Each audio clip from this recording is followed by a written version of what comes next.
Dobrý den, jsem školní počítač. Že si vlastně za chvíli zvyknu, že to je černobílý. Máte někdo nějakou představu, nějaký tip, jak to video třeba může být starý? Třeba 300 roků.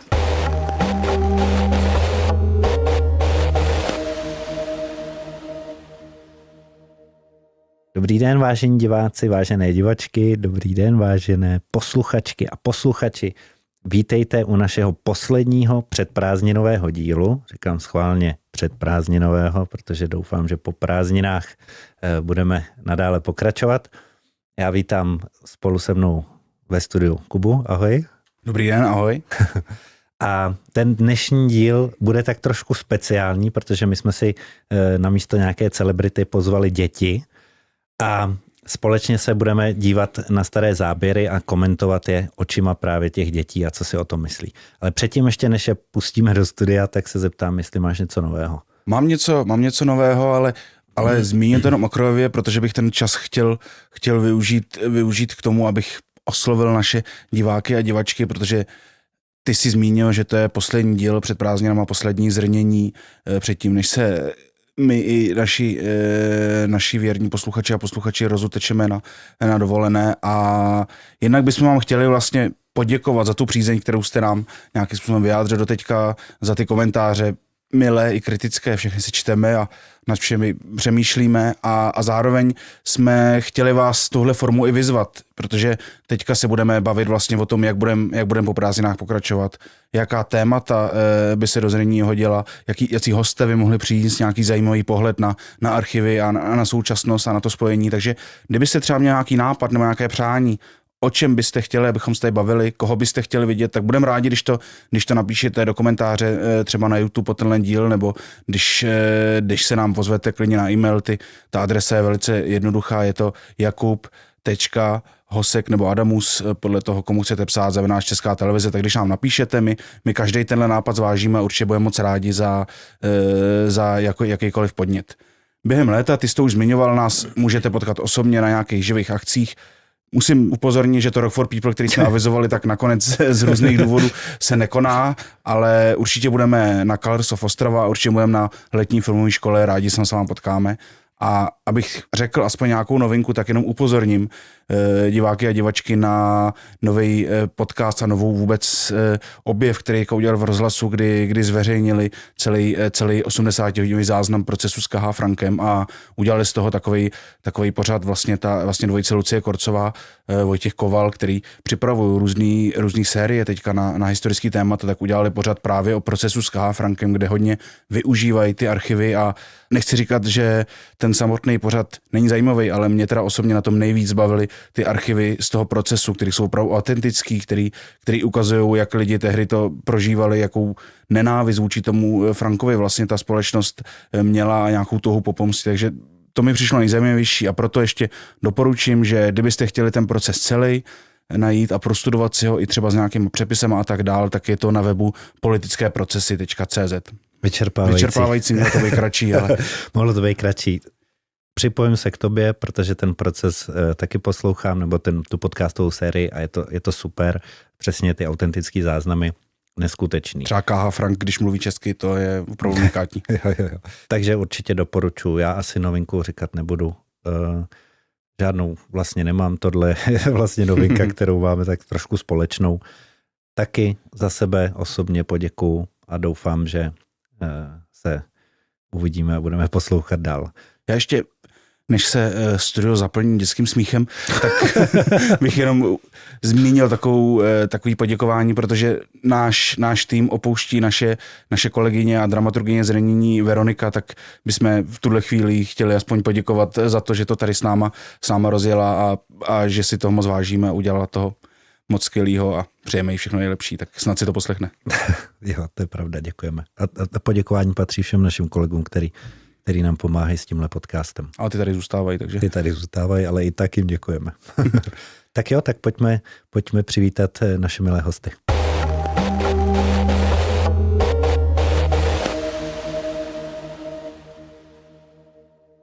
A my už Ve studiu vítáme naše dnešní vzácné speciální hosty, Grétku, Davida a Tomáše. Ahoj. Ahoj. Ahoj. Moc děkujem, že jste přišli a jak jsme naznačili na začátku, my tady normálně ve studiu většinou přivítáme nějakého vědce nebo nějakou celebritu, se kterou se díváme na ty archivní videa a moudře je komentujeme z pozice pamětníků nebo z pozice lidí, kteří se tím zabývají, ale dneska se na to podíváme úplně jinak a zkusíme zjistit, jak ty naše archivy, jak ta naše minulost, ta naše historie působí na tu nejmladší generaci. Tady Gréce je 7, Davidovi 8, Tomášovi 9, takže to máme zastoupený takový hezký rozmezí a já myslím, že se můžeme dát do práce. Těšíte se? Jo. Jo? Tak jo, tak můžeme začít první ukázkou, která se bude týkat televize. V bratislavském pionýrském domě je dnes živo. Za několik okamžiků začne dětské vysílání slovenské televize.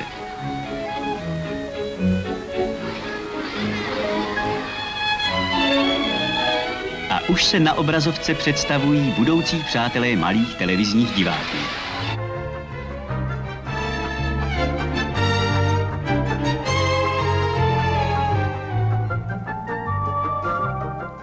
Jen tak to stihli. Dnes začalo barevné vysílání už odpoledne. Je 9 hodin a začíná televizní vysílání pro školy. Tentokrát pořad k výuce českého jazyka pro 4. třídy. A tak se i tady ve 4. třídě základní školy v Cerhovicích na Berounsku obrátili oči 30 žáků k televizní obrazovce. Tak vysíláme. Já taky.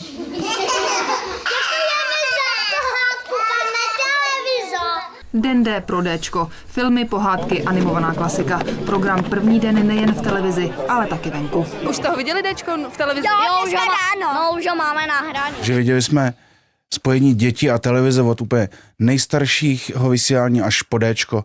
Co třeba pro vás znamená ta televize, když se řekne? No, ani nevím. Tak mě zajímá, hele, tak začneme úplně to. Kdo se kouká vůbec na televizi z vás? Gretko, Já. koukáš? Já. Jo. A jak často koukáte? No, celkem hodně často. Já každý den. Každý den? Jo. Hustý. To ani my nekoukáme. To se totiž říká, že třeba vy se už vůbec na televizi nekoukáte, vidíš? Tak to podle mě my se nekoukáme na televizi teda. Někdy se já koukám na televizi. Jo. Ano. Nebo jako na počítač, ale jako jinak pořád se koukám. Jako někdy jsem celý den venku a někdy celý den na počítači. A co vás, když jste viděli třeba to staré vysílání, co vás na tom zaujalo? Co vám přišlo třeba zvláštní, když jste teďka viděli, jak vypadaly ty televize dřív? Mi přišlo divný, že vlastně řekl děkujeme televize. To je pravda. A co třeba barva? Nepřišlo vám tam něco divného? Že byla šedá. Šedá, nebo jak říkáme tady v televizi, černobílá. A to není zas tak dlouho, co vlastně televize vůbec nevysílala barevně. To je ještě, určitě vaši babičky, dědečkové určitě ještě viděli černobílou televizi a televize až od nějaký doby začala vysílat v barvě. Umíte si představit, že byste třeba dneska si zapli pohádku a byla jenom černobílá?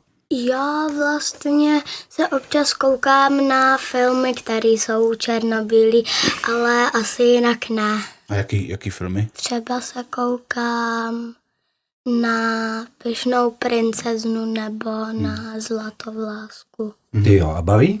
I když je to Jo. černobílý? Jo, Fakt, jo. že si vlastně za chvíli zvyknu, že to je černobílý. Jo. To je dobrý. Hele, a představte si, jo, že byste třeba měli vlastní televizi, jo. A měli byste svůj kanál, třeba tak tady u nás máme to Dčko pro děti, jo. Vy byste měli takový svůj kanál. Co byste chtěli, jako co byste tam pouštěli? Co byste chtěli, aby tam hrálo? Já se jako bojím, že bych se jako vytahoval, ale nechci se moc vytahovat, ale Tak se vytahuj. To nevadí. že já právě umím driftit na té 4kolce i na trávě, tak bych radši to. Takže bys tam pustil Jak sebe, driftu- jak driftuješ na 4kolce. 24 hodin denně. Koukal bys na takovou televizi, Tomáši? Proč ne? To může být dobrý, ne? No. Ale musíš vyplnit, hele, a představ si, ale že musíš vyplnit celý den zase. Tak já nevím, jako driftit jako celý den takhle, že by lidi koukali. No, celý den ne, ale pak bych jako třeba si tam udělal ještě nějaký skokanky a jel bych na ně. A co ty, Gretko? Já sama nevím, asi upřímně. Tak máte nejradši pohádky třeba? Jo, Jo. A nebo koukáte i na něco jiného? občas i na něco jiného, No. ale asi nejradši mám ty pohádky. A když koukáte na něco jiného, koukáte na to v televizi, nebo na to koukáte třeba nevím, v televizi? Já občas v televizi a občas na iPadu. Mhm. No, já moc jako nevím, jak to myslíte. No tak hele, tak třeba na YouTube. Co? No, Kdo kouká na YouTube? já někdy. Si tam Já taky někdy. pouštím jednu takovou pohádku, že ten Clarence si vlastně dovolí všechno. To zní dobře. On je velký rozdíl právě v té televizi, která byla dřív a která vlastně to není tak dávno, třeba ještě když my jsme byli malí, tak ta televize byla rozdílná v tom, že ty si přišel k ní a musel si počkat, co tam dají, podívat se v programu a přesně to si pustit. A dneska, když vy se koukáte na televizi, tak třeba jdete k tomu, že tam je večerníček a víte, že je v 7, nebo že si tam jdete a vyberete si a pustíte si, co se vám zrovna chce. No, moje babička právě bydlí na Praze 6. Tímto ji zdravíme. Je, že vlastně má televizi, že si tam nemůžeš pustit, co chceš, ale vlastně jakože co ti tam teď Jenom co běží. No. A to ti vadí? No, trošku. Tak jo, tak hele, já si myslím, že tu televizi tak nějak jsme se s ní seznámili a můžeme se podívat teďka na takový každodenní život dětí, ale jako ve věku třeba vašich rodičů. Když vaši rodiče nebo prarodiče třeba možná byli ve vašem věku, tak jak to vypadalo, jo? Tak si pustíme další video. Je. Ten člověk má jenom jednu lyži. A taky zapomněl hůlky. Ale zdá se, že mu to moc nevadí. Ten člověk nic nezapomněl. Tenhle sport má totiž s lyžováním společné jen to, že je třeba k jeho provozování sníh. No, nezlobte se na mě, ale já před sebou vidím lyžaře o jedné lyži. Ale musím uznat, že válí. Ale vy tvrdíte, že nelyžuje, tak co tedy dělá? Ale dneska nepůjde o skateboard, dneska půjde o sněžné prkno, které se líbilo mojí kolegyni tak moc, že by si ho chtěla koupit. Kde se to dostane, kolik to stojí? Tak bohužel u nás se sněžná prkna nevyrábějí ani neprodávají. Jsou k dostání v zahraničí, ovšem ceny jsou hrozně vysoké. Jako každá novinka je o to ohromný zájem. Takže nezbývá, než si to postavit. Možná se zeptám, ono to tam to slovo nezaznělo, ale co jsme v té ukázce viděli? No, že vlastně ten pan chtěl koupit svý ženě to lyžařský prkno. Nebo... Víte, jak se mu říká? Jo. Snowboard. No. Přesně. A tehdy jsme viděli, že oni vlastně nikdo tady ještě neznal, co to je snowboard a říkali tomu ještě sněžný prkno a surfování na sněhu. A byla to doba, kdy vlastně tohle možná díky té televizi to bylo poprvé, co ten snowboard někdo tady viděl. Máte někdo nějakou představu, nějaký tip, jak to video třeba může být starý? Třeba 300 roků. 300 roků. Ještě nějaký... Nebo jako... To je dobrý tip. Zkusíme, jestli někdo jiný tip? Nevím. Vůbec? Tomáši? 30 let. 30 let. Kolik to je? No, nevím, je to konec 80. Takže 35 let. Takže opravdu... Ale pro někoho je to jako 300. A schválně, jako jezdíte někdo na snowboardu nebo lyžujete? Já ani neumím lyžovat. Ne? Nikdy jsem nebyl ani na lyžích.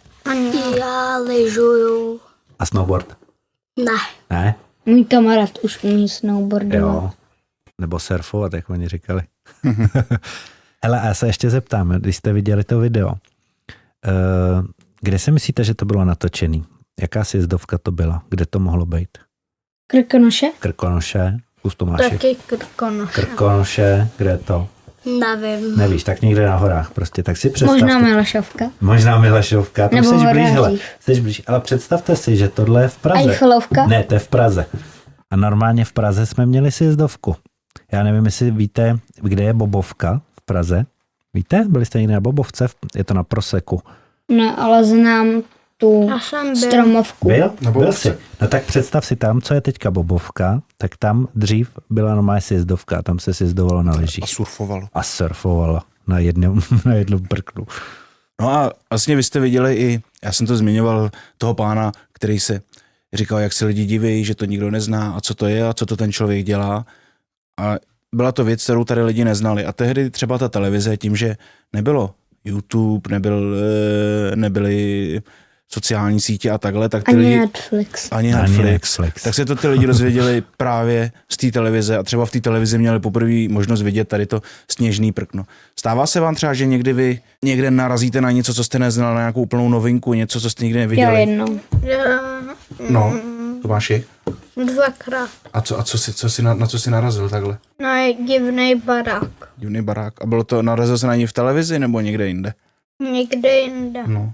Já jsem narazila na něco nového asi jednou, když vlastně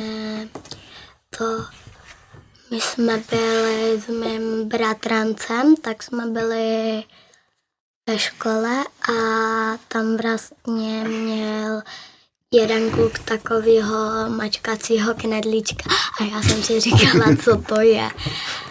A on mi ten kámoš řekl, že to je nějaká antistresová hračka.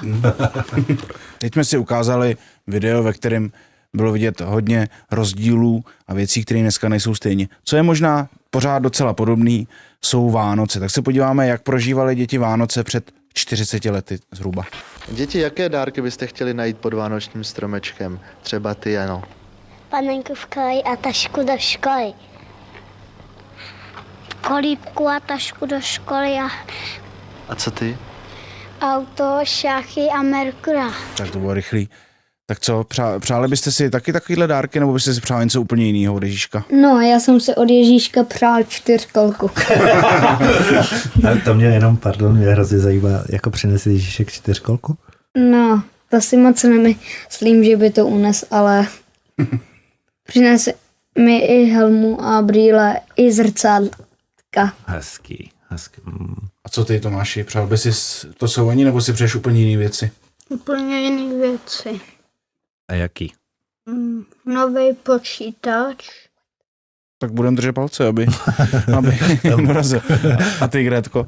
Já vlastně tak trochu to stejný, ale i by jsem si přála to, aby jsem přijela od babičky o Vánocích, aby jsem přijela to domů a měla by jsem tam celý postavený vlastně stůl do školy. A splnilo se to? Ne. No. Hele, tak se schválně kouknem, jak vypadaly počítače třeba ve školách. Jo. Vážení televizní diváci, vítáme vás za všechny žáky naší školy. Máme zde jednu, řekli bychom doslova, kouzelnou učebnu. Její obyvatelé se postupně stávají našimi přáteli. A jeden za všechny vás teď přišel pozdravit. Vítáme vás, příteli. Dobrý den, jsem školní počítač. Sdělil byste nám, ve kterém oboru nejraději pracujete? Vytvořit notovou osnovu a melodii.